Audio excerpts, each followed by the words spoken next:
Hello friends, welcome to my channel shades of colour. তো আজকে আমি যে ড্রয়িংটা করছি সেটা গণেশ চতুর্থী উপলক্ষে একটা গণেশ পূজা দৃশ্য অঙ্কন। তো তোমরা দেখো আমি কিভাবে করছি। আর যেসব দর্শক বন্ধুরা আমার চ্যানেলে নতুন এসছো তাদের জন্য বলছি, চ্যানেলটাকে প্লিজ সাবস্ক্রাইব করে দাও আর পাশে থাকা বেল আইকনটাকে অন করে দাও, যাতে আমার ভিডিওর প্রথম নোটিফিকেশনটা শুধু তোমার কাছেই পৌঁছায়। আর আমার এই ভিডিওটা যদি তোমাদের ভালো লেগে থাকে তাহলে লাইক, শেয়ার, সাবস্ক্রাইব করতে অবশ্যই ভুলো না। আর আমার চ্যানেলে ইতিমধ্যে বর্ষাকাল নিয়ে অনেকগুলো ড্রয়িং আপলোড করা হয়ে গিয়েছে, তো তোমরা ওখান থেকে অবশ্যই তোমাদের পছন্দের ড্রয়িংটা দেখতে ভুলো না। তো দেখতে থাকো গণেশ পুজো দৃশ্য অঙ্কন।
ফ্রেন্ডস, আমাদের ছবিটা মোটামুটি শেষ হয়ে গিয়েছে।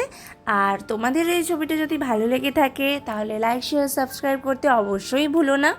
তো এই রকমই ইন্টারেস্টিং সাবজেক্ট ড্রয়িং পেতে আমার চ্যানেলটাকে অবশ্যই সাবস্ক্রাইব করো আর পাশে থাকা বেল আইকনটাকে অন করে দাও, যাতে আমার ভিডিও নোটিফিকেশানগুলো তোমাদের কাছে সঠিক সময়ে পৌঁছে যায়। আর এই ভিডিওটা তোমাদের কেমন লাগলো সেটা অবশ্যই কমেন্ট সেকশনে আমাকে জানিও, আমি তোমাদের কমেন্টের অপেক্ষায় থাকবো। তাহলে দেখা হচ্ছে এই রকমই আরেকটা সাবজেক্ট ড্রয়িং নিয়ে পরের ভিডিওতে। তো তোমরা ততদিন ভালো থেকো, সুস্থ থেকো, keep drawing and bye bye.